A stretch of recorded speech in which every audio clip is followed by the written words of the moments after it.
So let me just talk about the past. What we have here, the Four of Pentacles. This is basically holding on very, very, very tightly to somebody, to a relationship partner, wanting to make things work, wanting to build a stable foundation with that person. So I feel many of you are at a point where financially you're very, very stable. You're stably employed, and you have like, they say like you have a lot of positive energy all around you. Like, you know how to save money. You might have like, property behind you. Okay. You might own property, and you might also be like very well received in your professional life. And so when everything is going really well in those sectors, the only thing that you were struggling with is the relationship partner. Control issues. One person wants to do this, one person wants more freedom, and then the other person feels jealous when there's too much freedom. So I feel many of you were with somebody that either didn't want to submit. There is a lot of power struggle, control, and one person did not want to stay. And I feel that the other person that you're dealing with, this is an energy. We have here the Prince of Swords, okay? You could be dealing with an air sign, an Aquarius, a Gemini, or a Libra. But I feel like this person is an energy of somebody that wants to live life kind of recklessly. They want to see the world. They're generally very honest, very faithful. But there are a lot of power dynamics, power struggle, control issues in this relationship. One person wants independence. The other person wants to control. I feel like the person you were dealing with wants independence. They want to come and go as they please. And they're honest, so they don't understand why you have restrictions imposed upon them. They might also not be ready for this foundational life that you're trying to build with them.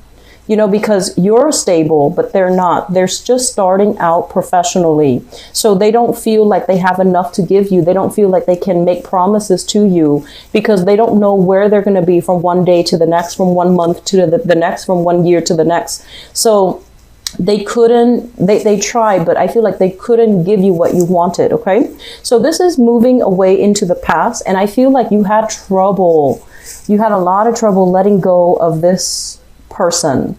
And I also feel like you had a lot of trouble seeing things from their point of view. It has nothing to do with how much they love you or whether or not they even love you. That's not even a question, because I feel like they care. But I feel like you wanted love to be expressed and felt in a very specific and a very particular way.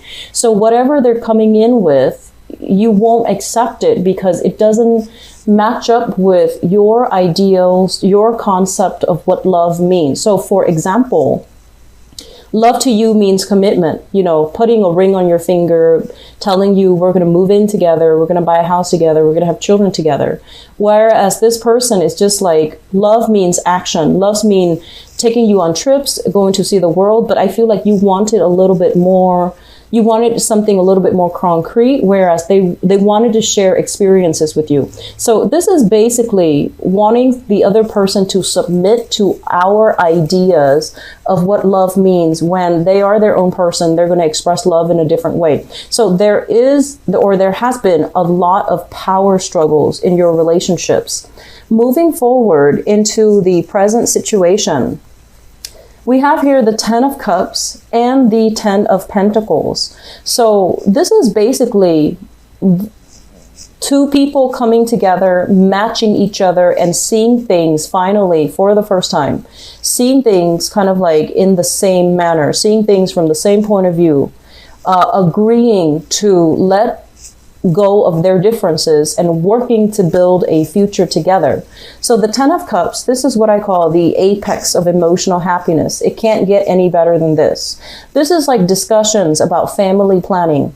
When do we get married? When do we get engaged? How many children do we want to have? Where do we want to settle?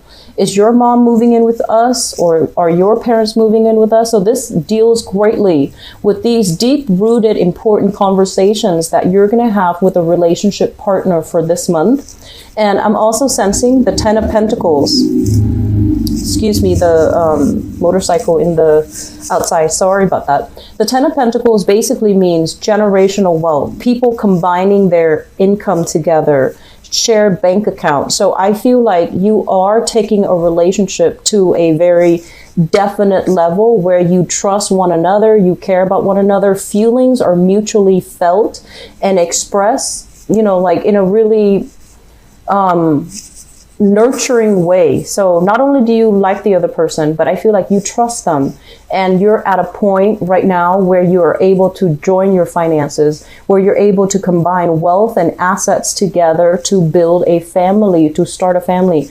I'm seeing a lot of family planning with both of these spreads. With both of these cards.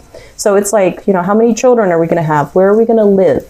And how are we going to fund our retirement? So I feel like you're having a lot of important discussions with your relationship partner about, you know, long-term planning. Okay. These are really beautiful cards, and I'm really happy to see these for you, Aries. In the foundation, let me talk about this. We have here the King of Cups, and some of you could be dealing with this person. This is a water sign, Pisces, Cancer, Scorpio.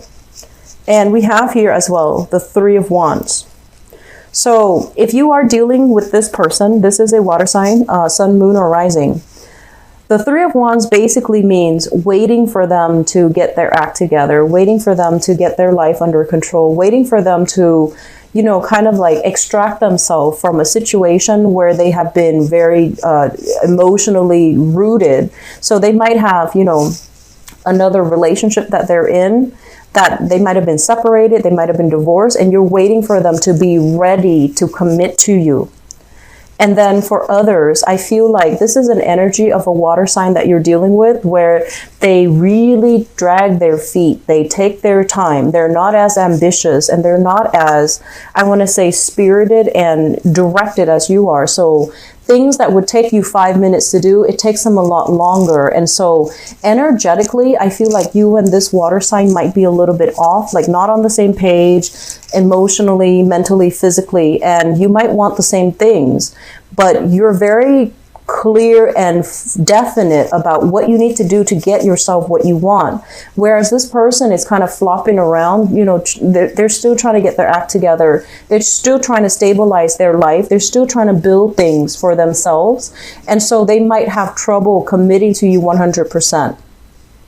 I'm also sensing, if this is an ex that you have broken up with, Pisces, Cancer, Scorpio, what you're doing is you're turning back on this person. You're turning your back on this person. And I feel as well, if there has been a lot of promises that were made that fell short, if they made promises to you and they're like, we're going to do this next year, we're going to do that, and then none of those plans came to fruition, you start to see that, you know what, I'm wasting my time here. So you turn your back, and then you're like going out, branching off, and looking at other opportunities, looking at other dating prospects, and looking at what else is available for you. So I do feel many of you turning your back on a relationship mainly because the other person is not following through with their promises.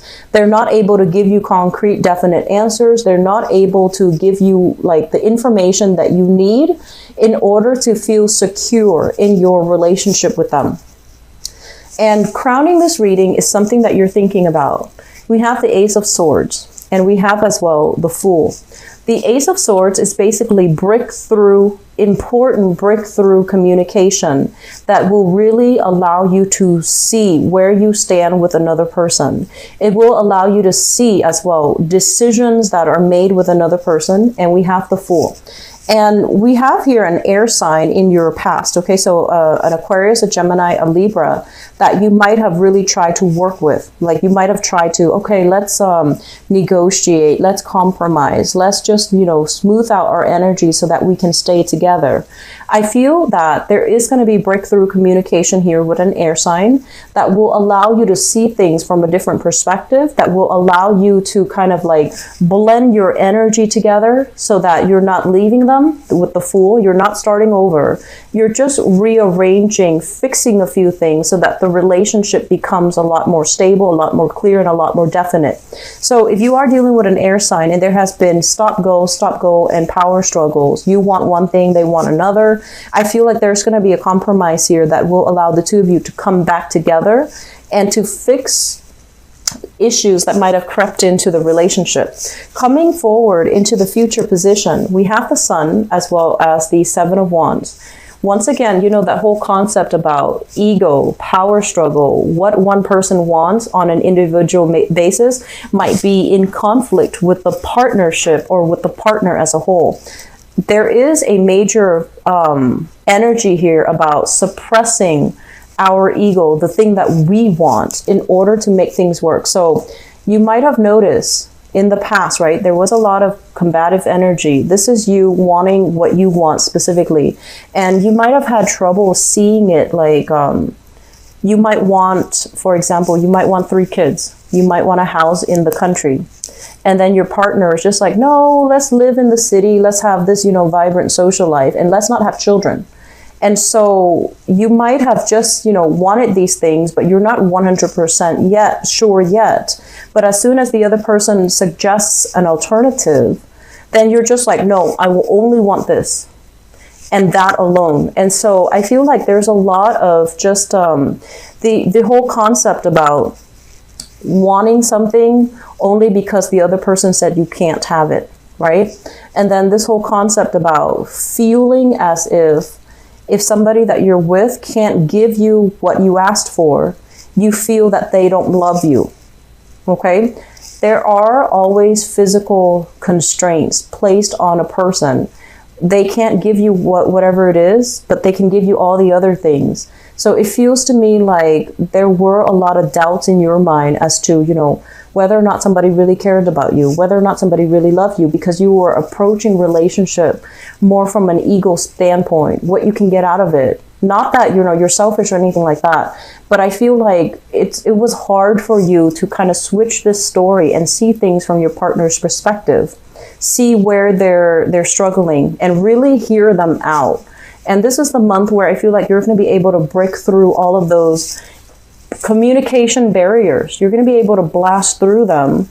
You're going to be able to revisit problems in the past and see them through a new lens, and seeing them through a new lens where you don't have to be combative. You don't have to doubt whether or not they care about you. You don't have to feel like you have to be on the defense when they say no. And so the whole concept about suppressing the ego and really allowing the other person to talk and allowing them to tell you, you know, to tell you like where they're coming from, and not just passively listening, but actively listening and really understanding where they're coming from and why they can't give you what you need, why they can't give you what you want, why they might not even be the right relationship for you. That's, I feel, is very crucial. I'm sensing a water sign here that is in the picture that they want you to slow down a little bit. And I feel like they're not at a point where they feel success, and so they can't really commit, okay? So if you're dealing with that, just be patient. And I also feel as well, earth sign, Taurus, Virgo, Capricorn. If this is an ongoing relationship where there is a lot of power struggle, control issues, you want to let that go. You want to release the energy. And I feel a lot of breakthrough here with air signs, Aquarius, Gemini, and Libra, where there's going to be a sense of mutual understanding. Financially, you know, this is a month where I feel there will be a lot of talks financially with your significant other. How much are we going to save? Are we putting money in the bank? Do we need to save for our children's, you know, education, college education? Should we open up a retirement fund so that when we retire, we both can travel together? So a lot of discussions, a lot of important milestones, and a lot of opening up with a relationship partner is going to be happening for you guys for this month, okay? For single people, I feel like you have several options that are in store for you. These are good options, okay? They come from far away, like it could be figuratively or physically. They're coming from far away to come see you. You have several options on the horizon, and you definitely need to, you know, let the past go, turn your back on it, and just go with the new opportunities, because they are coming, and they are coming very, very fast. Don't, you have some relationship patterns here. I do feel that you need to break. And I don't feel it's entirely all your fault, Aries, but I feel that you have a very specific idea if, you know, or she loves me, they need to do this. And so whatever else that person does that doesn't really match up to your ideal of what you want, then you feel like it's not really love. And that's something that you need to really reassess, because people show and express and, you know, display love in their own way. Some people are flamboyant about it. Others are very quiet about it. But however somebody loves, I feel like you're always going to feel it, okay? Whether or not they love you, you're always going to feel that. So if they love you, they wouldn't do things or say things to undermine your self-esteem. They wouldn't do things or say things to like hold grudges against you and, you know, withhold affection, right? So if you have been in those relationship cycles, you need to call it what it is. If they're withholding affection, that's manipulation. If they're like doing things that make you chip away your self-esteem, like that make you doubt your worthiness, that's not really love, okay? Seeing it and calling it out for what it is, that's really crucial. But then you also have to understand the fine line between people show love in different ways. So learn to bend a little bit to the relationship partner. I feel like that's going to help you harmonize your relationships, okay? So I'm going to leave it at that. I do wish you all the best. You have some really very good cards, okay, for partner people. And for people who are dating as well, there's a lot of positive energy here where they say like the wait is over. You're going to find somebody that will give you emotionally what you want, and they're going to be on the same page as you in terms of, you know, wanting commitment, wanting a long-term relationship, wanting to build a future together.